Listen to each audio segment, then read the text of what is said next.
क्षत्रिय समाज का चल रहा संघर्ष सौराष्ट्र और राजकोट में सम्मेलन के बाद अब दक्षिण गुजरात में भी ये संघर्ष शुरू हो गया है। आने वाले दिनों में दक्षिण गुजरात में स्वाभिमान सम्मेलन आयोजित करने के उद्देश्य से सूरत जिले के बरडोली में एक महत्वपूर्ण बैठक आयोजित की। इसमें दक्षिण गुजरात क्षत्रिय समाज की 12 से अधिक मंडलियों के पदाधिकारी और नेता उपस्थित हुए। लोकसभा चुनाव से पहले पुरुषोत्तम रूपाला के रूप में हुआ विवाद अब कहीं न कहीं बीजेपी के लिए दुखदायी बन गया है। भले ही पुरुषोत्तम रूपाला की उम्मीदवारी रद्द होने को लेकर प्रदेश भर में क्षत्रिय समाज में काफी गुस्सा था, लेकिन अब क्षत्रिय समाज ने पुरुषोत्तम रूपाला समेत बीजेपी के खिलाफ खुला मोर्चा खोल दिया है। पिछले दिनों प्रदेश के विभिन्न अंचलों में क्षत्रिय समाज के सम्मेलन आयोजित किए गए।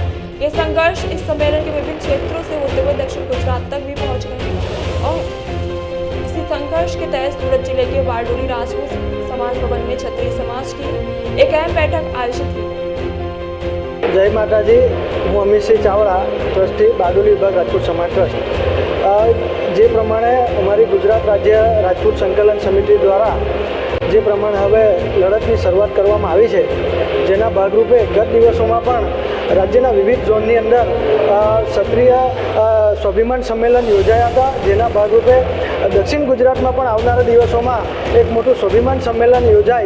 दक्षिण गुजरात क्षत्रिय स्वाभिमान सम्मेलन ए बेनर हेठळ मोटू आयोजन अमे करवा जई रह्या छे, जेना आयोजनना भागरूपे आज सूरत जिल्लाना बारडोली खाते बारडोली राजपूत समाज भवन खाते एक बैठकનું आयोजन करायुं हतुं।